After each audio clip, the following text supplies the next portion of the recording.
So ang verse na ang i-share ko na verse sa gabing ito ay sa Luke 1:35 to 38. Okay, this is the familiar story about sa dialogue ni Mary at saka ni Angel Gabriel, no? So dito ko mag-pick up sa kanilang dialogue sa panahon na si tanong na paano ako maging nanay na wala naman akong asawa? I'm a virgin. So the angel answered her in verse 35, the Holy Spirit will come upon you, and the power of the Most High will overshadow you. Therefore, the child to be born will be called Holy, the Son of God. Itong verse 35, ang napaka-importanting versikulo ito kasi ito yung tinuna natin ng doctrine of the incarnation of Christ na sa pamaraan na because of the Holy Spirit na buo si Panginoong Kristo, naging nanay si Mary. Ibig sabihin na si Jesus ay naging tao because of the working of the Holy Spirit the in this truth na tinatawag natin incarnation. And the word incarnation means from the word carne, the word became flesh or the spirit became flesh. O ang Panginoon ay naging laman. Ang Panginoon ay spirito, ang Panginoon ay walang katawan, pero this is the doctrine of incarnation na mystery. Kaya nga, dinagdag pa dito ng angel na, and behold, your relative Elizabeth in her old age has also conceived a son, and this is the 6th month with her who was called barren. Di ba si John the Baptist mas matanda ng 6 months kay Jesus? And then dito tayo sa verse 37 na I believe na sinabi ito ng angel sa kay Mary because hindi talaga maintindihan ni Mary. Sinabi lang ng Panginoon ng angel sa kay Mary na for nothing will be impossible with God. Sasabihin ko sa inyo, Mary, na ang banal na spirito ay mag-overshadow sa inyo at saka mag-conceive ka, maging nanay ka, ang inyong anak ay anak ng Diyos. Katulad din sa nangyari ng inyong pinsan na si Elizabeth ay maski matanda na nagbuntis. Pero hindi mo maintindihan ito, pero tanggapin mo lang na sa Panginoon walang imposible. For with God, nothing is impossible. Now, with reflection to the role of Mary becoming the mother of the Lord Jesus Christ, pinili siya ng Panginoon, highly favored siya, di ba? He is full of grace, highly favored siya, and because Mary had done something good. Yes, Mary was darling. better than Mr. Simi. Yeah. Yeah, Ken. Oh. Cold Ken. yeah, I want to say, yeah. So yun na pinili si Mary not because of what he has done o mas ano siya sa lahat ng mga babae ng time na yun. She was just an ordinary lass. No? Maybe she was a teenager during this time. Yun ang grasya ng Panginoon. Ang grasya ng Panginoon darating sa buhay natin that we don't expect.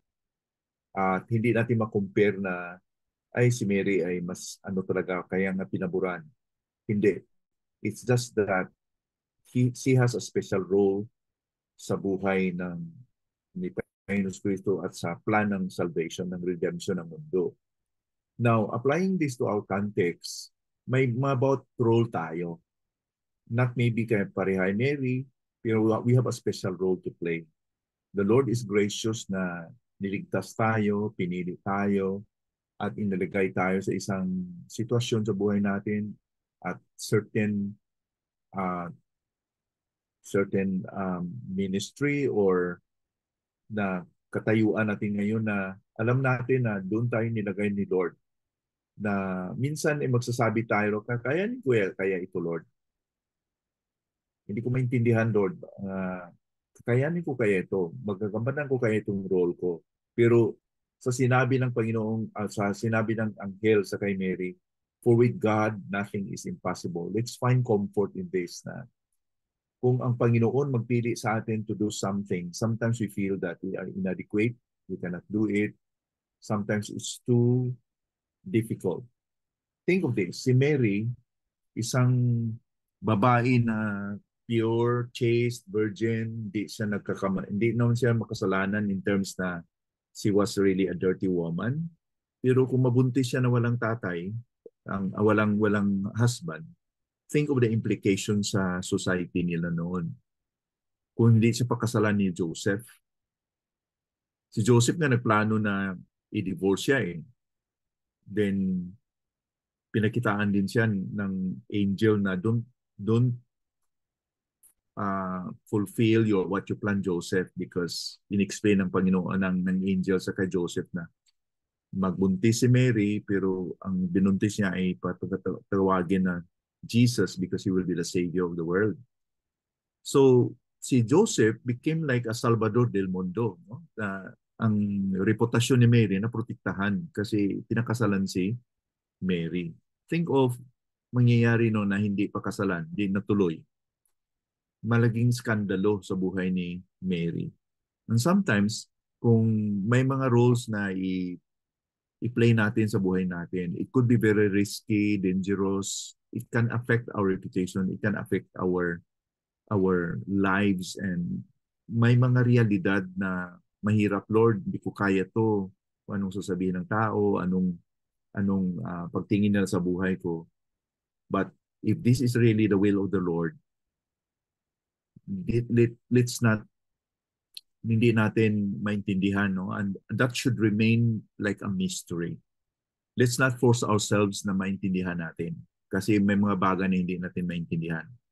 But the explanation of the angel sa kay Mary is, for with God, nothing is impossible, must be enough na encouragement sa atin na sa Panginoon ito.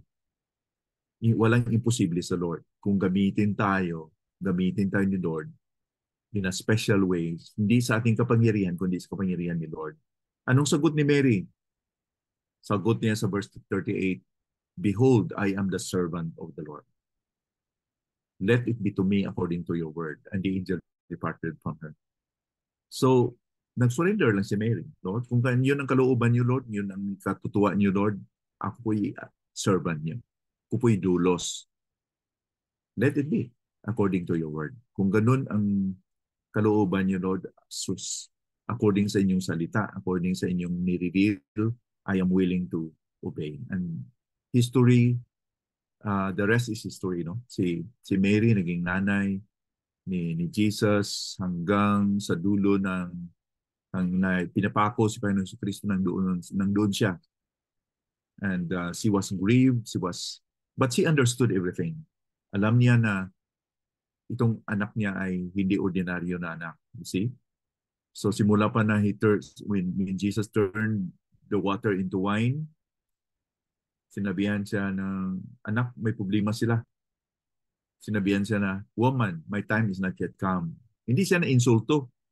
Hindi na-insulto si Mary because alam niya na itong anak niya ay maging Diyos din niya, di ba? So kaya nga sa Luke chapter 2, sa kanta ni Mary, mayroon siyang sinasabi niyan, I rejoice in the God of my salvation. She was talking about believing on the Savior na kanyang dinala, nasa kanyang sapupunan pa. She believed that this is the Savior of the world. And si Mary mismo nag-recognize that I rejoice in the salvation of the Lord. So contrary to tradition, si Mary ay hindi pinanganak na immaculate, hindi siya pinanganak na walang kasalanan. She was this ordinary one. But we are not also despising that she was really highly favored from the Lord. So she must be very godly woman. And she must be honored at that. Okay? But not to be revered na parehang ginawa ng iba na parang sambahin si Mary. So anyway, so I will close here. Gusto ko lang ma-encourage tayo na as we look back for the year, looking forward 2024, let's be encouraged. Kung ano man ang role natin, kung ano man challenges natin, nothing is impossible with the Lord.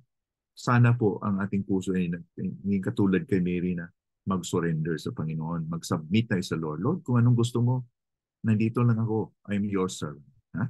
So, sana ganun ang ating attitude towards the will of God. So, dito lang tayo at magpunta na tayo sa ating mga prayer requests.